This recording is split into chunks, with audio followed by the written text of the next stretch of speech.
Bro, keep that. Keep that. That's we fine. both are like, who started this shit?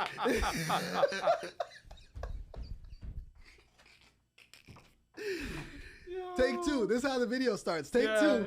What's going on, everyone? This is your boy Drew's the Move with Millennium Mortgage, and I'm here with Monty Mason, Secure the Funding.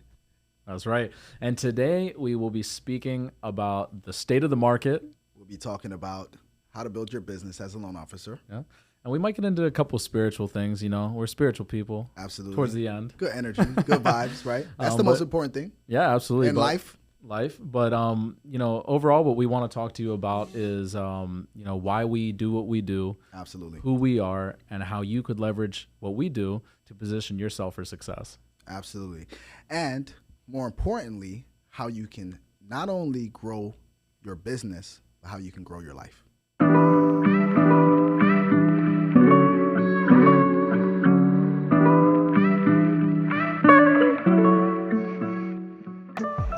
Man, so what's your prediction for what's going to happen next in this market? I mean, the truth of the matter is rates are going to go back down. We know that, right? And they may go up a little bit more before they go back down, but anything that goes up must come down, right? Just like anything in the economy, just like housing prices, things have to start to stabilize, which is what we're going to see. We're already seeing that in the housing market. We're already seeing the rates have continued to go up. So at the end of the day, that's going to considerably drop sometime soon. And so, again, going back to opportunity, right? You have a massive opportunity when it comes to being able to buy now on a little bit of a dip, being able to buy with a little bit of a higher rate, but just refinance later on down the road, right? And into a lower rate. Yeah. And in actuality, I mean, I'll be honest with you, you know, I'm used to giving people and directing people into 30-year fixed loans, right? But recently with the surge that, you know, we've seen in rates. We're doing ARMs. ARMs. Yeah. Like, what do you think about ARMs? Because that to me. I love ARMs. What I've seen recently, however, is there was almost like an inverse yield curve between the 1 year and the 10-year treasury, right? And so the ARMs having run off the 1 year and the 30 years running off of the 10-year treasury, it was like when I ran pricing, it didn't really make sense to me on a couple of deals. So I'm like, the rate's almost identical, if not similarly comparable, you know, by maybe a quarter point better. So I'm like, I don't know if it really makes sense for some people, right? Yeah. For others, it makes a lot of sense. I mean, like a quarter point on $2 million loan is big time. You know what I mean? So, yeah, I mean, that's where what we saw in the past, especially with ARMs, was that it was a place where wealthy people flock to, especially during times of uncertainty where, you know, we believe that rates are going to come down in the next 3 years. It's not sustainable any longer than that, right?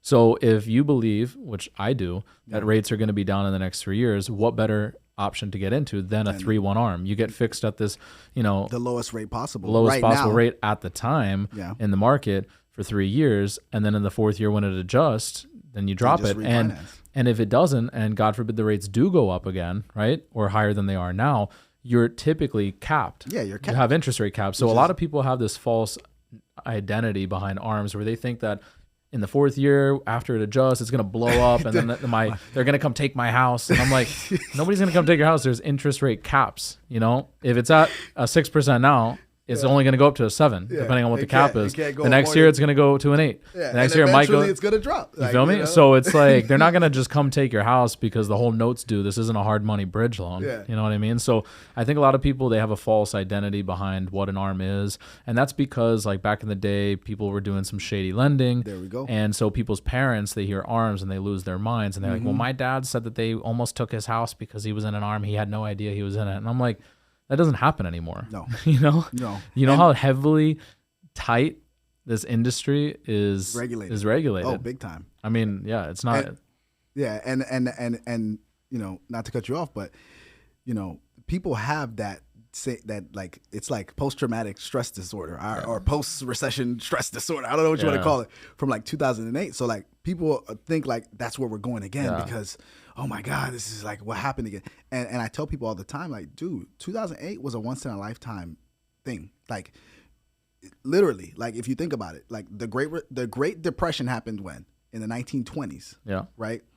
Literally, like that entire generation had to die off before we saw the Great Recession, right? Yeah. Because that generation learned their lesson.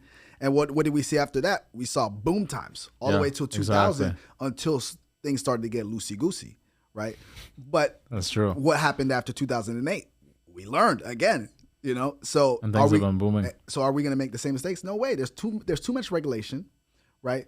There's lenders and investors specifically are way too smart and learned because they lost a lot of money, right? Yeah. And these are very savvy individuals, right? These are big institutions, hedge funds, banks. Like these people don't like to lose money, and they typically don't. They're like the house, right? The house doesn't lose.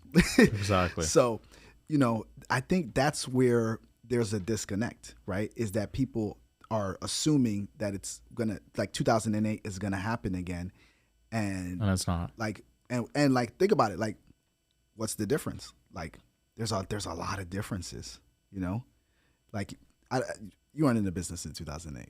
I wasn't. Okay, I wasn't either. I was like in college, you know. No, but I mean they were giving loans to like everyone. You know, some people got 2-3 loans. They didn't qualify for anything. Now the only I don't even want to compare it because it's not comparable at all, because back then there was like no income loans were no income loans, right? At least now they're based off of something. I have no income loans, right? But they're based off of something. Yeah, they're based off of you putting down a crap ton of money.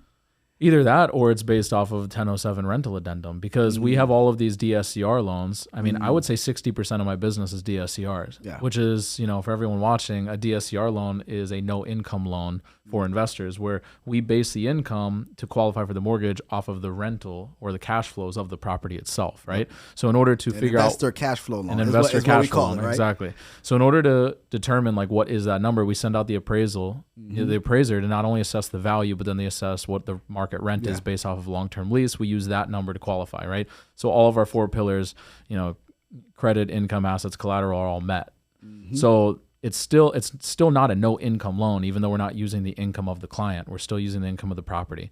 And I think that's where people have the misconception, is that this isn't '08 where you didn't need any income whatsoever to qualify. You still need income generated from the property. Absolutely. So where I could potentially see a problem happening, because I've done a lot of these deals, is if there really is a true recession, which means that there's going to be an increase in job loss, right, or unemployment rates. Which I don't think is going to happen anytime soon, because we're in the hottest job market ever. Yeah, but unemployment's at a record low, and people can't find enough people to work right now. That's the true. problem. That's true. I can't. I can't find. I can't. Yeah, I need. Dude, let me tell you how hard it's it's for a job and you're in the mortgage industry. Call Drews to Move or call Security Funding. Okay. That's right. So yeah, I mean, that's what I've seen, is it's been very difficult to find good workers, right? But what I'm thinking is the only possible scenario that could happen that could cause a dip in some sector of this market would be if there was an increase in unemployment rates and, you know, people became jobless, they're not traveling anymore, and nobody's renting these Airbnbs, then that could be an issue, because they're not getting the rent that they were getting. Now, the trade-off is, instead of renting on Airbnb or VRBO, they just stick a 12-month tenant in it, right? That's it. And hold out. Even if they have to take a minor loss, you know, then they take it, right? How much do you have to put down on these DSCR loans? 20%. Okay, so if the market drops 10%, which it would be huge, dramatic, huge, right? Given the circumstances around this time, you still up 10%. Yeah. If you can't cash flow anymore as an investor and you need to liquidate, you should still liquidate and at least get back 10% of that money. You've only lost 10% in your pocket, right? Exactly. And then but you probably really didn't even lose 10% because you were making profit before that. Yeah, so you probably made back probably net. You think about it, it's probably one of the safest investments right now. I know. Like literally because of that, because you can claw back your money and you can actually still liquidate at any given time. I agree. Like stocks, forget about it. You bought, you know, Tesla, Facebook, all these tech stocks, you're going to have to wait for it to go way back up there, you know, unless you double down and start buying at the dip. And then, you got to be like a stock trader to do that. Yeah, you know what I mean? Like you got to be Forrest. Forrest knows what's up. Yeah, Forrest will make money. Right? He makes money if it drops or it goes up. But he's and again actual trader. That's what he does. Yeah. So if you want to be able to hedge, right? Because that's what it's called. It's called hedging, right? Hedging your money, right? Inflation's at an all-time record high, right? We know right now cash is trash, right? Like you had $100,000 in the bank last year. You got $80,000 worth of buying power this year. You know what I mean? Like, so yeah, you want to get it into an asset that ultimately is safe enough where if the market does drop, at least you know that you have a limit and you have a way of being able to claw back your initial investment, or at least a big portion of your initial investment, and you probably made profit to cover the rest. Yeah, I agree. So, man, and that's why when people call me and they're like, oh, well, the market's going to drop 40%. I saw it. And I'm like, who the hell comes up with these numbers? This is crazy. Yeah. Do you know what would happen if the real estate market dropped by 40%? The type of disaster that would ensue as a result of that? Yeah. And what would lead up to that? Do you know what type of catastrophic event would have to take place for the market to drop by 40%? Oh, absolutely. Their banks would shut down. Like literally, banks would just go out of business. Yeah.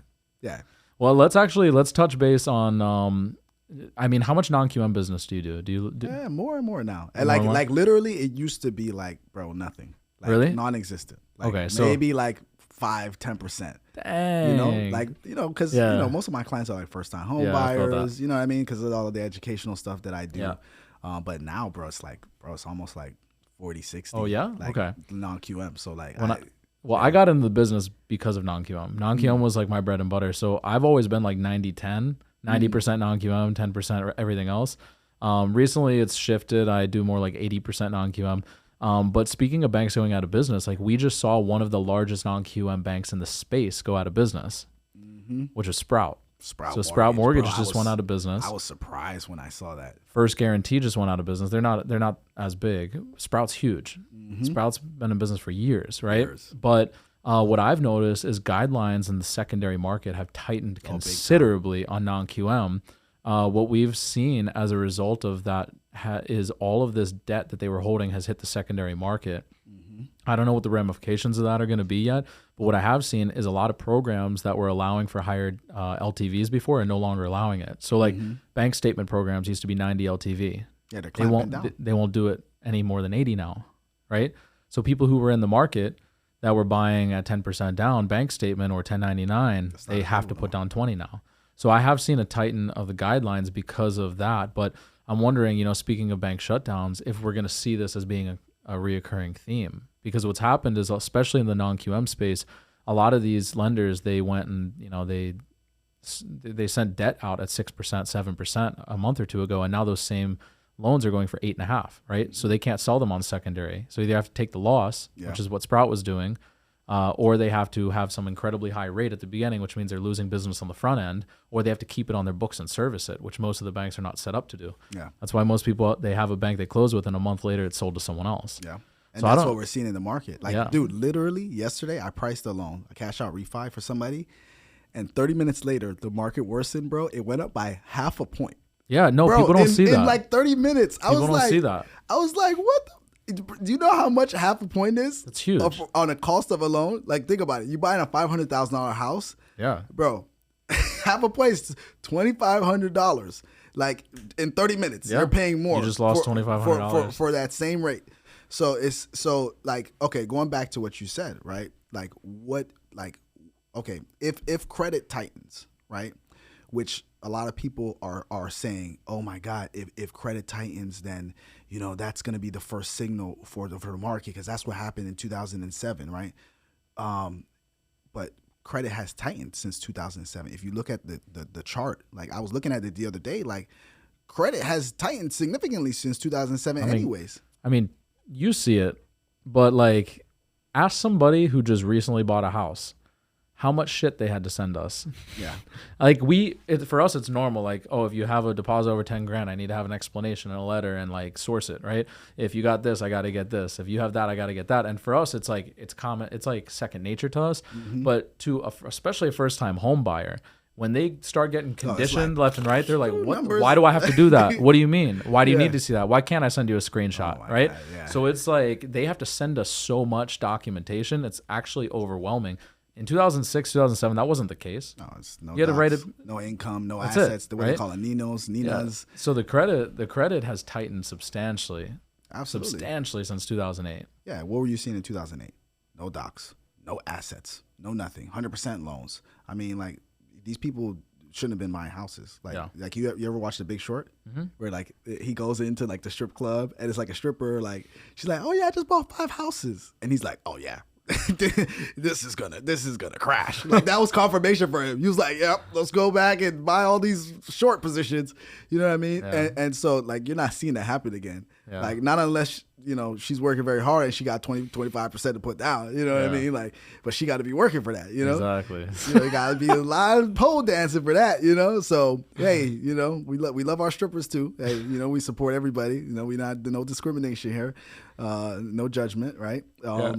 Now, what do you think is going to happen if more lenders go out of business? Because honestly, what we're seeing in our industry right now is, bro, there are massive layoffs happening. Oh, for sure. Bro, but those are all refi based.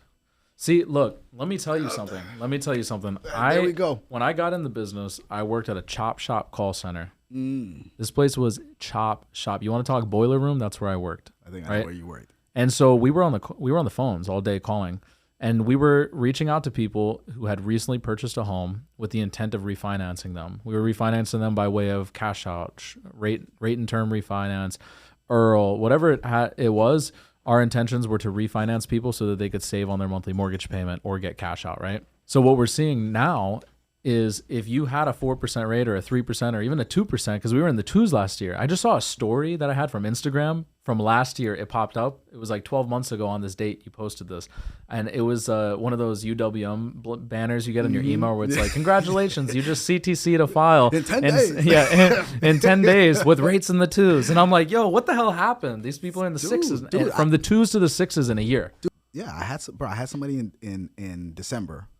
It was a 10-year fixed. Yeah. Bro, 1.99. That's crazy. Think about that. Conventional. That's crazy. Conventional 1.99, dude. That's crazy. And now we're at what, 6? Think about that. That's a 3x increase since December. Of course the market's going to slow down. Of course. Of course we're going to see a slowdown, but that doesn't have anything to do with lending. No. Right? Banks are, some lenders, not banks, but mortgage banks, mortgage lenders, right? Lending primarily mortgage brokers, bankers, whatever you want to call them. They are going out of business, right? Because what do? They got drunk off of these low rates and these refinances, right? So to me, that's not really an indication of a bad market. But that's the thing is because if somebody got a 3% and now the rate's at a 6, what are they going to refinance? Nobody's going to refinance. Unless they desperately need the cash. And unless they have a ton of credit cards or auto loans or something that are over 8-9%, which most credit cards are obviously, is you're going to take all that cash out at 6.5%, pay off all your credit cards, and essentially, in the grand scheme of things, in your debt to income ratio, you're actually saving money every month because of that. Absolutely. But if you're not in that specific scenario or situation, or you don't have some type of urgent need but then you still got to refinance your whole loan that you got at 2%. You feel me? Who wants to do that? That's what I'm saying. For that, you might as well do a HELOC, which we could talk about next. We have so many HELOCs. Oh, right absolutely. Now. But that's what I'm saying is that these refi shops are going out of business because it does not make sense to refinance in most circumstances anymore, especially if you had a rate in the 2s or the 3s. Why would you get out of that, right? So something that I just experienced was I get a phone call from a friend of mine who's like, hey, yo, that shop we used to work at for like 4 years, they were in business for 24 years. They just closed their doors. They went out of business. Oh, of course. Right? So I called the CEO and I'm running like, their bag and they grabbed their bag from the last couple of years and they ran out the that's door. It. Well, I have a really tight relationship with the CEO. Him and I are like really close. And so I call him and I'm like, we left on great terms. And I'm like, dude, what happened? Like, is everything good? And he's like, it's never been better. I'm on the beach with my girlfriend right now. This guy's like 70 years old, bro. And he's like, yeah, you know what? We had our run. We made a lot of money for 24 years. He's like, and I'm out of the business now. Yeah. He's like, I ran away with my bag full of cash. I sold the business. We had $1 million left in the account after we let everyone go. And he was just like, so I took it and I bought an investment property. I got a little cash flow.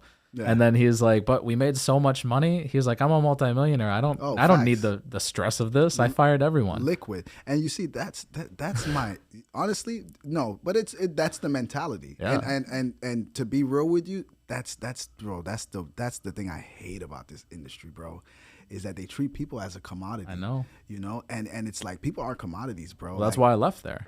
Yeah. I mean, look, I still have a very close relationship with him. But what I told him on the phone is I said, you know what? It's fucked up. It is. Well, but what it is. But I'm like, you know what? Yeah, you moved away. He's away, but everybody else that was there, they're in a terrible screwed. position now. And the worst part about it is they only trained the people at the company, just like all refi shops do, just to do one type of refi or to do one type of product. But most of the refi shops do not do purchases. So anybody that was a loan officer at one of these companies, they don't even know how the hell to do what we do, right?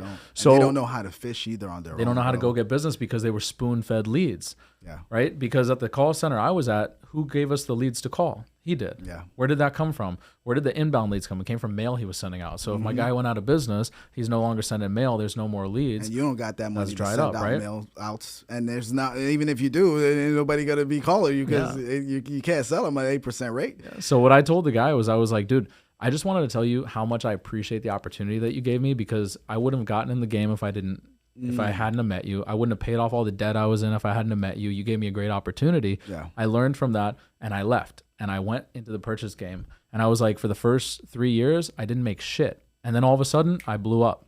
And now I get to do what I do. So what changed? What changed? Like, why did I leave? Not why did, okay. Why did you leave? Okay. Well, I'm sure that's not whatever. Maybe you don't want to describe that. But what changed when you blew up? Like exactly. the 3 years after you left. Yeah. So it actually wasn't even a full 3 years. It was probably like a year and a half, 2 years that really it took me. But I think really what changed, first of all, the reason that I left was because I hate having to do what people tell me to do. It's just something that is in me. Like I'm rebellious, call it what you want. But like if someone calls me and tells me like it's 8:00, why the hell are you not at the office making calls? At the end of the day, you didn't make your 200 calls today. I'm like, bro, screw these 200 calls. I produced more than the guy next to me, and I made 50. And he's like, oh well, imagine if you did 200, right? And I'm like, dude, I don't want to hear that noise. Like, so like I hit my numbers. So yeah. So for me, it was not only that, like the act of working for somebody that I didn't like. It was also the act of like basically being a slave to someone else. Mm-hmm. So if I don't know how to go source my own business, I am relying on someone else to spoon feed me. So what happens when his pockets run dry, or he can no longer, feed me, or the leads are trash one month, right? I don't eat because I'm relying on someone else. So this is the whole like teach a person to fish, they're going to be successful. If you just give them one fish, they're going to, eat and then be hungry again. Yeah, and you would have been one of those thousands of employees that just out of a job right now and you don't know how to fish. You're just sitting there, waiting to be eaten. Exactly. You are the fish. And so this is why I had this like gut instinct that was telling me like, you need to leave and need to take the risk and go out and do this. So I did. I ended up going, I found this guy from New York that was like, oh, I'm starting an office in Miami. And like, I know you love Miami, so I'd love to train you and teach you all these things. And so I got into the business. And then along the way, I met mentors. Mm-hmm. And one of my mentors, he's an incredible loan officer. Unfortunately, we didn't leave on the best of terms, but he's such a good LO. And he coached me, and he was just like, bro, you have this Instagram platform. You have all these followers. You're always posting this bullshit. You're at parties. You're on yachts. You're on boats. Like, you're bullshitting. People don't even know that you do loans. And I was like, I didn't want them to do loans, to know that I do loans, because I was that's not swaggy. Yeah, you're right. So then, that ain't so he was like, bro, you need to transition your Instagram account from being all about the bullshit and the lifestyle to being about mortgages and about real estate. And it was crazy because once I made that, at first, I was trying to do what everybody else was doing for like a year and a half. And I'm like, I'm making calls, I'm going to meet realtors, I'm doing this, I'm doing that. And I'm like, this is terrible. Like, I don't want to do this. No, that's for the birds. I made this transition, bro. And I started just posting about mortgages. Oh, I got a loan closed, CTC, this and that, taking photos with my agents. And all of a sudden, bro, it started like blowing up. And I got all these agents and they started reaching out to me. I was no longer reaching out to them, asking them for business. They're reaching out to me, telling me they got leads. The hunted instead of the hunter. Yeah. And that's what it is. And that's what happened, man. And so the transition happened.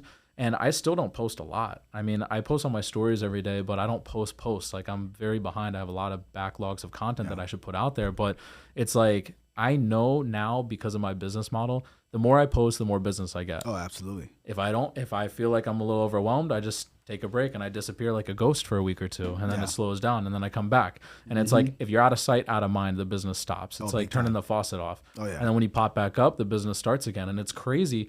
My Instagram was down for 10 weeks. It got hacked, deactivated. During that time frame, my business dropped by 80%. Damn. In new apps. Damn. When my Instagram turned back on, because I hired a cybersecurity guy, came back on, my business on and running. Was it Ryan? Who? The guy? The guy that I recommended you to? No, it wasn't him. Oh, it wasn't him. Ryan. No, Okay. I found another guy. I found a guy actually in Uganda. Tell me how difficult it was to pay the guy in Uganda. Oh, wow. Yeah, it took me like a week. Oh, that's crazy.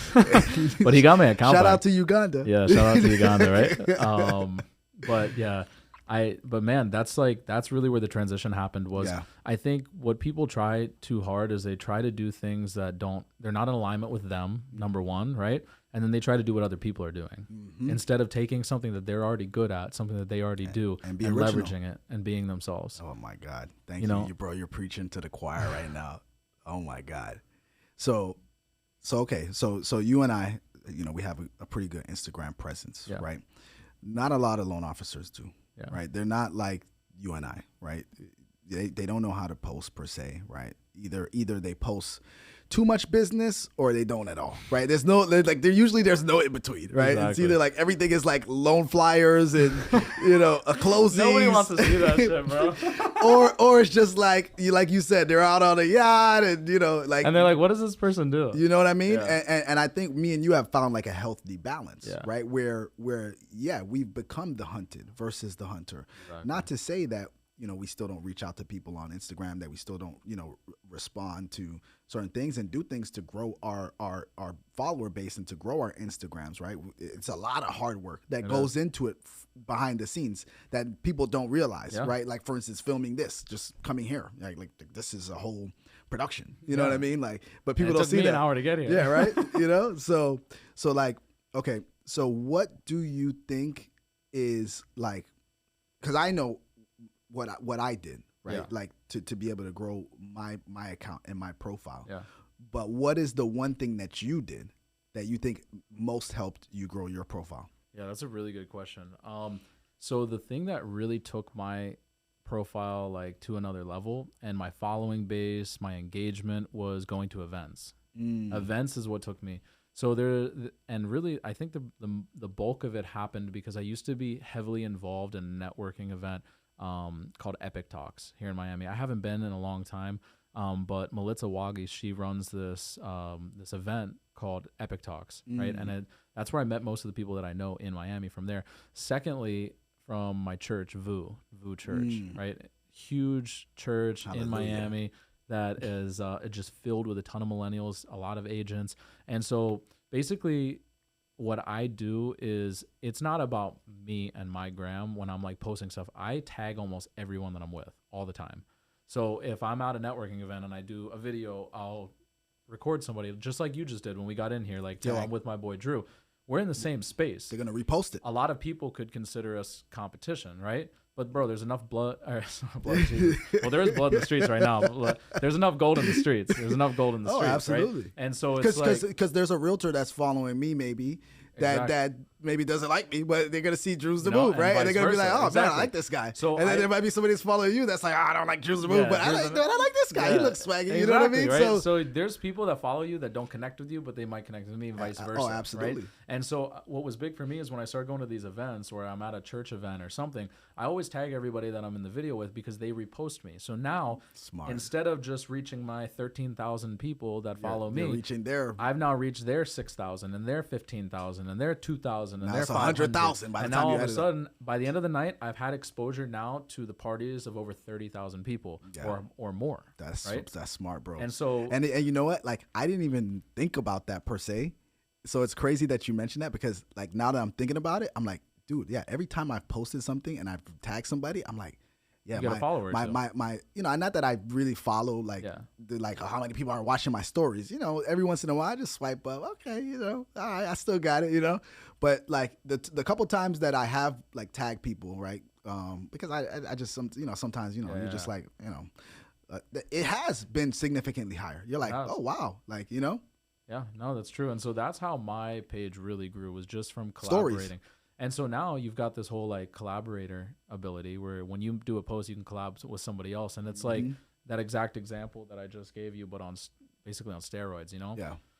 And so, yeah, man, that's basically how I grew my page considerably, because at these events and even at church, I've been in the room with people who have substantially more followers than me, hundreds of thousands. I'm good friends with a couple of people that have several million followers. So when they repost you, I mean, they're influencers. All of a sudden you get 100 followers. Oh, big time. You know what I mean? So little bits like that just add up over time. And then before you know it, like everybody in Miami has seen you or knows you, or you're reposted on Lifestyle Miami or, one of these places where like I really made my hub Miami. Before that, my following was only a couple thousand, and it was all New York and Washington, D.C., and the two places where I lived, right? That was my network. When I moved down here, it now started becoming all organic. People hit me up all the time in the DMs. Hey, pay $1,000, we'll give you 100,000 followers or whatever. And I'm like, I don't want that. Number one, it's terrible for your algorithm. Number two, I don't know where the hell these people are. They might be in Bangladesh or wherever the hell they are. It's not my Miami people. Not at all. I want my Miami people to know what I do, know where I am, know the types of products I offer, the buildings that I lend in. I want them to know what I do. Yeah. And by knowing what I do and seeing what I do, it's not just like you said, the guy that just throws a flyer out there every other day. Yeah, and pays $100 for 1,000 flyers or 100,000 followers. Because I'll be honest with you, you're right. I've done that before in the past. Yeah. And I'm like, dude, like you said, Bangladesh, India, like what is this really benefiting? What loans are they buying? Yeah. So I was like, I'm not doing this ever again. Like everything has to be organic, because you're right. It's terrible for the algorithm, right? And you're not seeing a return on your investment. Maybe your ego is right, but but then not your I feel network. Like subconsciously the ego probably takes a hit too, because you're like, I paid for this. It wasn't even real. Absolutely, that too. Yeah, man. So and your net worth is your net worth, right? 100%. And so you're right. Like if you build your network, then that is gonna specifically correlate to your net worth. Yeah, right? Exactly, man. Yeah. So I mean, everything is not just moving to social media, it's already moved to social media. Oh, absolutely. If you're not active on social media, if you don't have an online presence, if you are not your brand, then like, what are you doing? Yeah. Because people want to work with people they like, they know, they connect with, they trust. So if people don't like you, if people don't know you, and dude, I was at the gym this morning. I started going to a new gym. This is my second day there. And some guy came up to me and he's like, yo, you're Drew's the Move. And I was just like, yeah, what's up, bro? And he was like, bro, you're so like this and that. And like, we started having a conversation. This man genuinely thinks that he knows me. Wow. He doesn't know a thing about me other than what I post on social media. But because of that, he thinks he knows me. Oh, wow. Right?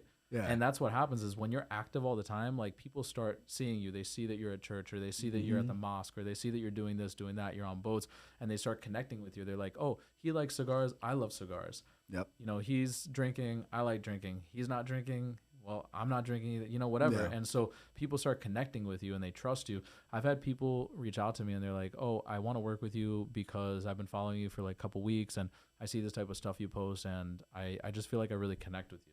Yeah. And that's the key, is connecting with people, genuine connections, right? Exactly. Like genuine connections is ultimately what's going to make you build those relationships and that network. Exactly.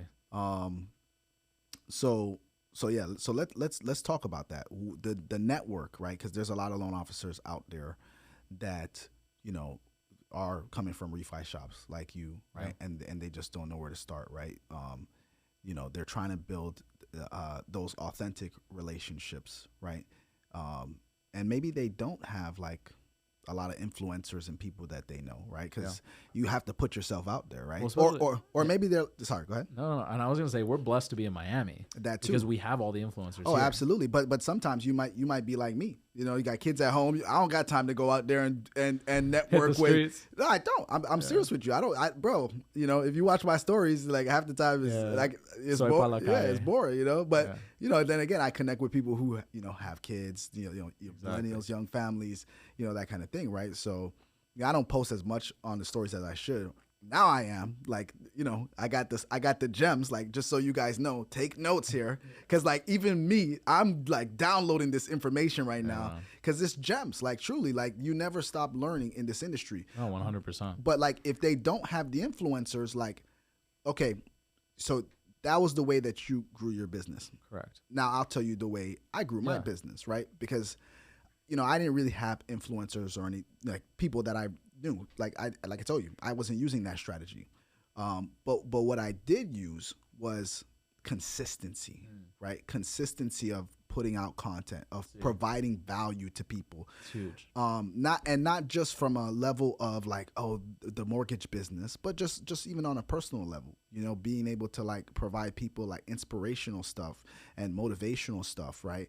And things that resonate with me that I know can help other people, right? And ultimately, be able to connect with folks, right? And even more so, like I do a lot of outreach. Like people would think, oh man, this guy's, he's probably just got a bunch of people that are DMing him. Like, dude, I reach out to people all the time. That's huge. And I'm like, listen, I want to work with you. Hey, how's it going? Like I'll specifically seek out people. Like, and I'm very, very targeted in who I reach out to. Like I'm not just hitting up random people. Like there's a methodical approach. Yeah, because you don't want to work with everyone. Oh no, not at all. Not at all. There's a lot of people you don't want to work with. Well, and not only that, but let's be honest, right? Like we're in Miami, we're in the biggest real estate board by far in the country. Yeah. Like as far as like our Miami Real Estate Association or whatever, what I'm like. Yeah, of course. Our real estate association board. So like there's like hundreds of thousands of realtors. Like it's almost like every other person that you meet is a realtor nowadays, right? But like let's be honest, like how many are doing how many are actually doing business? How many are actually working with buyers? Like because even you have top producers, that everybody knows their names, but they don't work with any buyers. When you look at their production, sales. They did $100 million. They did, 100 transactions, but it's all listings. Like there's maybe like 2 buyer side transactions. Is that really somebody that I want to, spend time cultivating my relationship with? Because are they cultivating relationships with the market that I'm trying to reach? Not really. They're going after the sellers, right? And so I want to make sure that the people that I'm reaching out to are aligned. Our purposes are aligned, right? Yeah.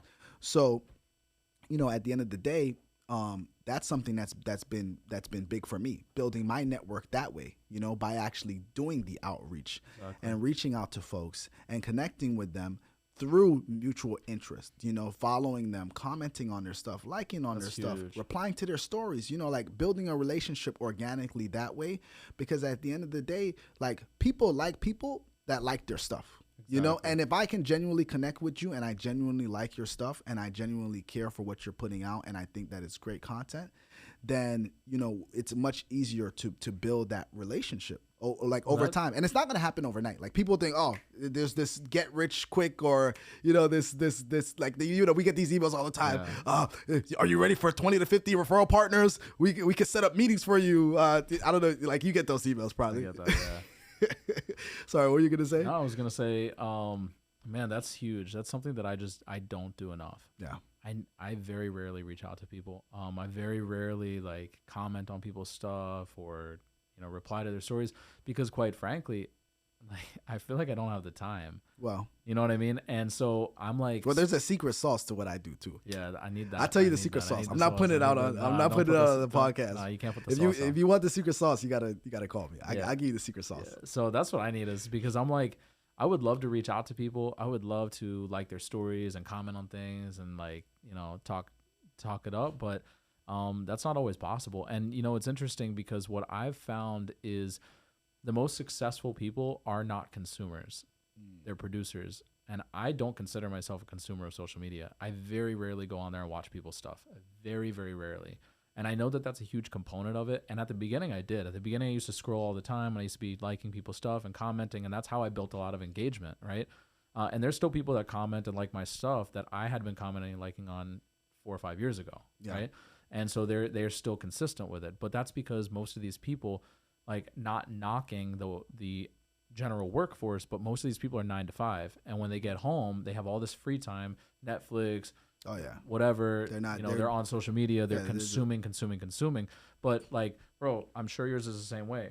My phone, since we've been in this meeting, is literally lit up with emails, phone calls, text messages, and DMs, things that I'm gonna have to get back to once we get out of here. And I'm gonna be on this phone until midnight, probably, trying to get back to everything that we missed in the last couple of hours. And so it's like, if I'm there doing that at my desk, how am I gonna have the time to go consume somebody's Instagram stuff? So that's kind of the trade-off. Is I think that at the beginning, like, you need to do those things. I think those are so important. Like what you said, you have to engage. If you are not engaging with your audience at the beginning when you first get started, you're doing yourself a huge disservice, because people need to see you, like, you trust you, and feel like you care about them. I can't do that anymore for the most part. Yeah. I try to, but for me, it's in person. But you laid the groundwork. Ladies and gentlemen, this man laid the groundwork. I laid the groundwork. He just did it a different way. He went after his network in person, right? By hanging out with these people, influencers. Unfortunately, I didn't have the time to do that because I got a young family. So I just went about it through Instagram, right? I followed people that I genuinely like, and some of them were influencers. Like, some of these people were like verified people, like even before I was verified, and I would like talk to them in their DMs, and I would like build relationships with them, and like I would post stuff, like not like me and them, but I would post stuff like motivational stuff, and I would tag them, and they would repost it. So like, it's the same strategy, it's just a different approach, exactly, right? But at the end of the day, like, we put ourselves out there to be able to do that, whether it was in person or whether it was online, right? But that just goes back to what you have to do, which is to put yourself out there. Like, you're not going to make money and be successful if you're not taking the risks. Just like, dude, how many guys want to go after a hot girl, right? But they're like, they sit in the corner and they don't do anything. Like, come on, how are you going to talk shop if you're not talking shop? How are you going to spit game if you're not spitting? How are you going to go after something from the corner? Mm-hmm. Like, if you want. And then they look at this guy who, is like 5'2" and doesn't have like anywhere near like their good looks. And they're like, how did this guy get this girl? Because he went out there and took the hit. Oh, absolutely. And it's the same thing in business. That's it. Right? People will look at us, or they may look at other people in their industry, and they'll be like, man, I know this guy isn't as good as me. Like, he doesn't have my swag. He doesn't have the knowledge that I have. Like, I should have more business than him. But like, the fact of the matter is, like, you don't have the business because you didn't put yourself out there, and you weren't willing to be vulnerable, because that's what it requires. Like, dude, I have people that don't respond to my DMs. And I'll like their shit, and I'll comment on their, and they just don't respond, and it's okay. Like, you know what I mean? Like, it is what it hey, it is what it is. Like, I still like you. Like, hey, God bless you. Like, I don't take it personal, because like, I know at the end of the day, like, my intentions were pure. It's true, man. And when your intentions are pure, bro, there's no need for an ego, right? There's no need for me to feel like, oh man, I'm less than because this person didn't respond to me. Because let's be honest, again, going back to what I said, we're in the biggest real estate association in the country. Like, no problem. I can't build a relationship with you. And it might be for various amount of reasons. Maybe it's not because they don't like me, but it might be because they already have a great lender relationship. Yeah, exactly. And they'd feel like maybe out of loyalty to their lender, they shouldn't build a relationship with me, which is cool. That happens all the time. I meet people. They're great people. We chop it up. Like, I know some of the top producers in the county that have never sent me a loan, and these guys are really good friends of mine. I have the same thing. But like, at the end of the day, it's because like their loyalty is to their lender, and like, he takes care of them, and he does, there's good work for them, and he's worked with them for years. And so it's like, with me, it's like, okay, no problem. I'm not gonna not be your friend because of that. Yeah, like, we're still friends. I'll still come. I'll still like your stuff. And look, if the day ever comes that this guy maybe isn't in the business anymore, or he just is not really like taking care of your business the way that he should, I'm here for you. I'm your buddy. That like, I genuinely care for you. And like, at the end of the day, like, at least if you want to give somebody else a shot, like, it probably will end up being me because of that. You know what I mean? So, and that's the long-term game, and that's the long-term mentality, right? Because it doesn't happen overnight. And I think that's what people are looking for right now. And that's why a lot of people are leaving this business, and so like, for me, like, that's something that I've actually like really like fine-tuned over the years, like literally, not just like my content. Like, content has been like something like, you go back to like videos that me and Jason did like bro, 3-4 years ago, you'll probably laugh. Like I'm sitting there like at a desk like this with my little suit on, and I'm then in the morning. But you know, over time, like bro, now like look at me. I'm in a Hawaiian shirt. Like bro, I don't care. Like because I know when I'm like I feel confident in my shoes. Like I've been doing this long enough. I've been putting out content consistently for 5 years. I feel confident in that. I go to meet with a realtor. I feel confident that I could talk shop with them without like having to like talk shop. You know what I mean? Like I could just build a relationship just based off of mutual interest and respect. Like, and I think that's the thing is like too many people, they go meet agents and it's all about the products and the programs. They don't give a shit about that. They don't care. They don't care. Look, if you could get this deal closed, just do what the hell you got to do. I don't give a shit about the deal. I have one agent. He tells me all the time. He's like, I'm like, yo, I just wanted to give you an update on your file. And he's like, look, I don't give a shit about the update. I don't care about what this person's DTI is. I don't care what documents are missing. I'm not going to hound them. Just close the loan. I don't want to hear anything loan related. And whenever these people call me about loan related stuff, I tell them I'm not a loan officer. Call Drew, call Andrew, call, the Hillary, his assistant, call whoever, the processor. They're like, I don't want to deal with it. And then I have other agents that are overly involved. What's going on? Like, oh, absolutely. So you have to, they're like, oh, what can I help you get? Oh, they didn't give you this. I'm going to call them right now. And then I'm like, whoa, calm down. Like, I'll take care of it. I'll call them, but I just can't do it right now. But I don't want, and then I got one yesterday. The lady gets called by the guy.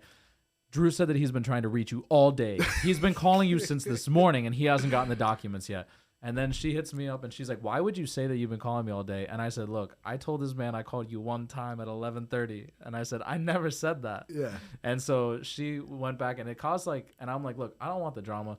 This guy clearly is just pressed. Like he needs to get this intense. deal, Yeah. And that's the business. But that's what I'm saying is that's why me and that person, we might not connect. Right. Or we may, because depending on the state that I'm in, because at the end of the day, it is all about like the frequency and like energy. What you're putting out. Oh, if you're putting out anxious ass energy all the time, you're going to attract anxious agents. Clients. If you're an anxious agent, you're going to attract anxious clients. And all of a sudden it's an anxious, dramatic circle from hell. And I don't want to be a part of that shit because I've been a part of that and that's just not where I'm at. Yeah. So for me, it's funny too, because like I'm getting out of that. Yeah. So I know exactly what you're talking about because I'm like, dude, like, it's everything is energy and frequency and vibrations. Like, and I was going to actually go like deeper into like the asking you about Instagram and all that. And we can circle back to that. But like, let's talk about that. Like, let's talk about like the mentality portion and the spirituality portion of like how our mindsets got to the point that we were able to put ourselves out there and be vulnerable and be able to connect with people on a genuine level. Like, hey, like I want to do business with you because I like you, not because I need to do business with you, not because, I want to make, X amount of money, but it's, hey, we do business together. We're going to make money. But most importantly, like, we're going to be happy. Like you're going to like me and I'm going to close your loans. And it has to be a balance, like it can't just be like, oh, I'm going to just go out and meet realtors and that's it. Like you have to have a team, right? It's important to have a team in place that can close your loans, right? Because ultimately, if you can't close, like this is how these people put food on the table for their family. Like there's 50 other people that can close it. Oh, absolutely. But again, going back to the aspect of the mindset and all of that, like what is something that like you've developed over time that has allowed you the ability to discern what's right for you and what's wrong for you and be able to move on for what's wrong for you? Because I know we've had this discussion actually personally, like on a personal level. Me and you have connected on this before. So that's huge. Honestly, man, I had to go through some shit, some serious shit.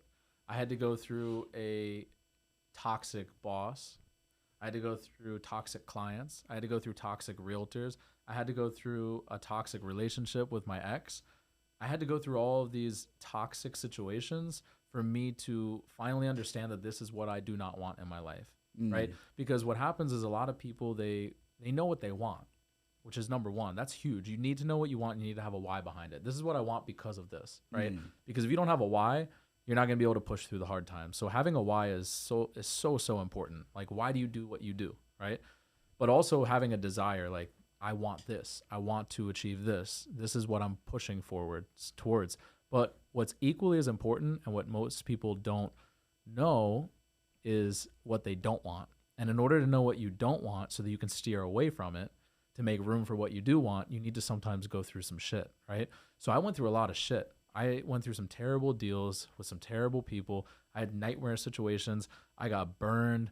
My last relationship was horrifying. But the thing is, it's like by going through those things, I can now spot red flags, but I can also spot green flags because you don't want to pay close attention to only red flags. Yeah. Because if you're always paying attention to the red flags, you're going to push everyone away. Find. You're going to find the red flags. You're looking for it, so you're going to find it. Oh, right? Absolutely. So now what I do is I'm open to the green flags, but I'm also I'm not looking for them, but I've got my mind open to, all right, this is a red flag. I'm going to label it as such, and I'm going to see like if there's more red flags than there are green flags, then we gotta cut it. Yeah, then we gotta cut it. I'm gonna pause you right there because my wife keeps calling me back to back. Give me 1 second.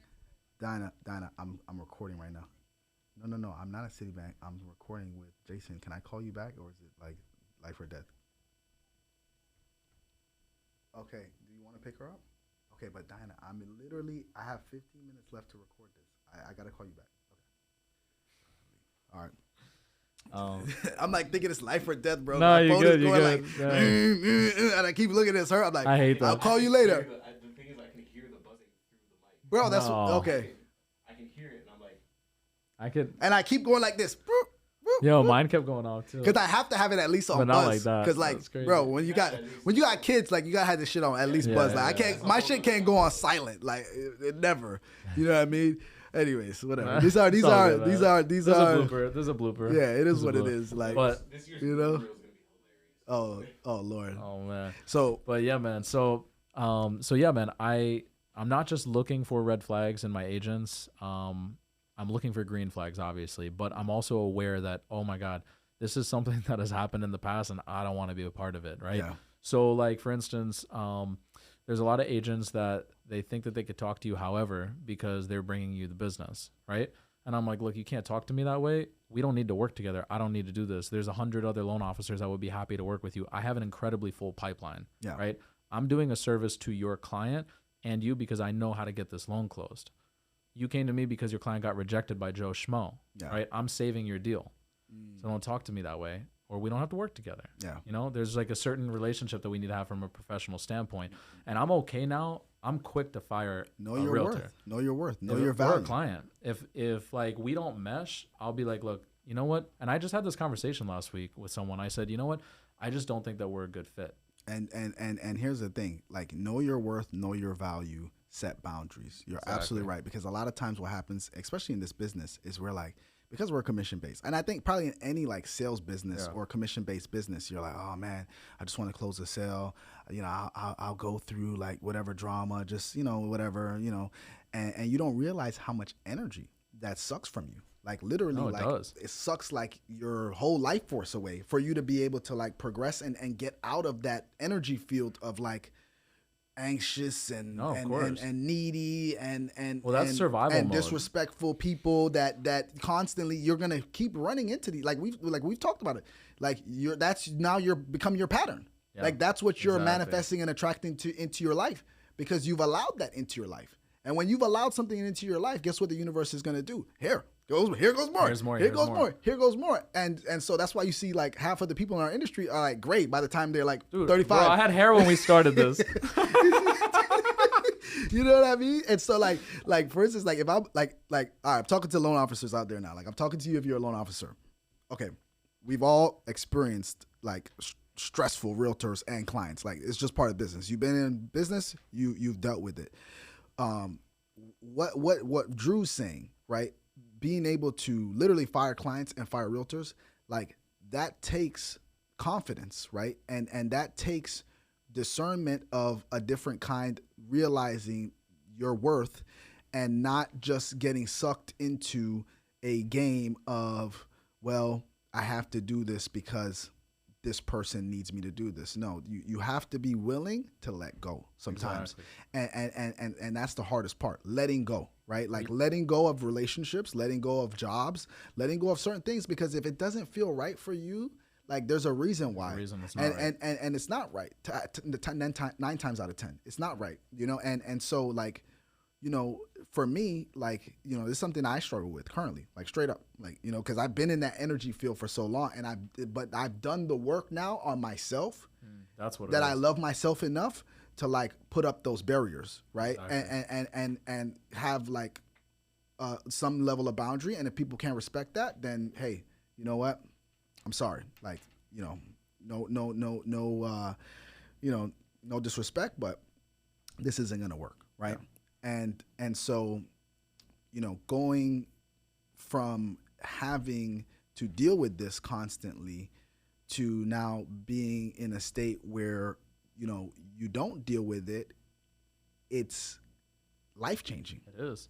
Well, just like as an example, so, you know, when I first started in the business on the purchase side, dude, I would take anything I could get. I would work with any realtor that was willing to work with me. I would work 24/7 if I had to. I took calls at 10 p.m., 11 p.m., midnight.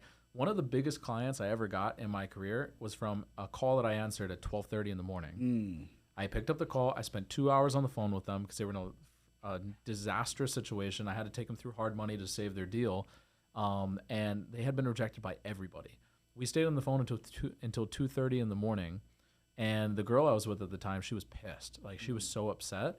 But I was just like, yo, this is the business. Like, this is a check. I just came up on a check. You know what I mean?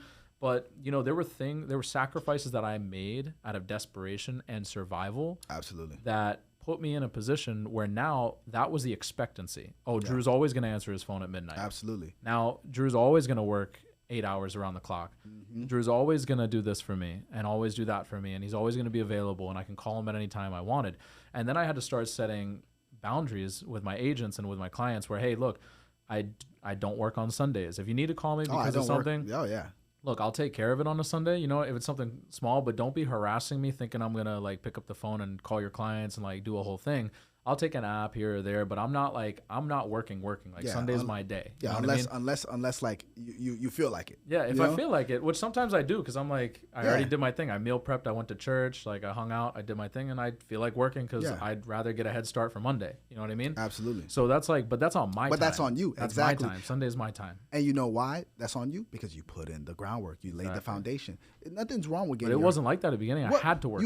But you have to get your hands dirty when you get into this business. Like if you're a loan officer right now watching this, and like you're just getting into the industry, or you're coming from one of these refi shops like Drew, hey, I'm sorry, you gotta get your hands dirty. You gotta be willing to take those calls at midnight. You gotta be willing to take those calls on the weekends and send out those pre-approvals. You gotta get to that dirty 30 is what Danny Morrell, one of my coaches, likes to say, right? Like you gotta get to like a consistent like 2 or 3 loans a month to be able to have breathing room, to be able to know, okay, my bills are paid, I have more than enough to live and to be able to save money. But once you get to that point, right, and once you built up that good enough book of business, you got to switch mindsets now. You got to go from that survival mindset and that hunting mindset into the abundance mindset, cultivation, and into the growth and into the production. And that's the thing, you mentioned something about discernment. So I have discernment with new agents now. Like, I'm going to let go of one when I get out of here. I swear to you, because I got 6 missed calls while we've been in here for an hour, and that's unacceptable. I mean, this is a brand new guy. I just started talking to him. We have 1 lead together. The guy didn't upload his documents. Don't call me 6 times harassing me about the status of this guy. Dude, it's the worst. You know what I mean? So I'm like, I'm going to have to tell him, like, look, you either got to like never do this again, and like we can agree on like a 10 a.m. and 4 p.m. call or something. But you're not going to call me 6 times in an hour because I'm not answering. Send me an aggressive text message. You know what I mean? No, that's just like we're not a good fit. Yeah, that's my line. We're not a good fit. Yeah. Go. You know, and you know what? For somebody else who's looking to get to that dirty 30, hey, he's your guy. Great. You know what I mean? And if you have a team of people underneath you that are hungry like that, which is something that I know me and you are looking for, like we're looking for. Hungry loan officers, please. We have these realtors, right, for you. We can get you to that. We can get you to the dirty. We get you to the. We can help you get to the dirty 30, right? Exactly. But absolutely, you're in a space now, and I'm in a space now where it's like I don't need it. No, we don't need it. Our time, like you said, you look at your phone and you see 100 text messages. But then I don't need one person sending me 50 out of those 100. You know why I'm able to discern that is because I've been in a position of anxiety before where I was always so anxious. And this is causing me that feeling again. And I don't like that. And I'm not going back to that. So if you're the cause of that, you got to go. Got to go. You know what I mean? So that's the boundary that I've set in place now because of the hardships I've been through. That's not a place that I want to go to again. But the thing about discernment is discernment comes by way of faith, right? Because if I have the faith that I'm going to get more deals, and deals are always coming to me, which they are, new agents are always coming to me, which they are, I'm always getting business. I know what I'm going to make this year. I know what and it's going to be a certain amount or more. So I know for a fact that I'm going to get more business, and I don't need this guy's business, right? Law of attraction. Law of attraction, right? But if the law of detachment. Yeah. And for me, it's really just the law of faith. Like, I believe that I'm going to get there. And do I have my days where sometimes I'm like, you know what? What if I fail? What if I don't get any deals this month? What if I don't? Oh my God, what am I going to do if I don't get any business this month? Like, I've got all this mortgage and this stuff that I got to pay for, right? And it's like, dude, chill. Like, you've got money in the bank. Breathe. Business is going to come to you. You know, just you have a good reputation. You have a good reputation. So it's like you have to have that faith that everything's going to work out, business is going to come, you know how to close, you know what you're doing, and the confidence, like you said, to be able to, again, like you said, let go, right? Absolutely. Discernment comes with, in my opinion, faith that everything's going to be okay, your past, knowing that you don't want to go back there, knowing what you don't want, big time. right? And being able to let go. And when you're able to let go and let be and say, look, I'm done with that, you just opened up a door for the universe to just bring you abundance amazing, and to change your whole timeline, your whole life, your whole reality. Because let's be honest, like, people could be in the same business, dealing with the same things, and they have completely different realities. Oh, 100%. You know, and one person goes and takes their business into this level, and one person goes there, right? Because it's not just about letting go, right? Because a lot of people hear, oh, letting go, letting go, letting go. It's also about letting in. Right? Letting in the new energy, letting in the new people, opening your heart again, even though you might have got burnt, because we've all experienced that, I think, in some way or form, right? As a human being, right? Not even just on a business level, relationships, whatever, friendships, we've all been hurt, right? And so we've closed off our hearts, right? Exactly. Our hearts have become hardened, right? We think we're willing to let go, but then even though we may be willing to let go and move on, we're not willing to let people in. And we're not willing to go back out there and say, you know what, this didn't work out, but I'm going to go find somebody that it worked out with, because I know I can do that, and I know what my worth is, and I know that ultimately I deserve happiness, and I deserve love and peace and happiness. Exactly, man.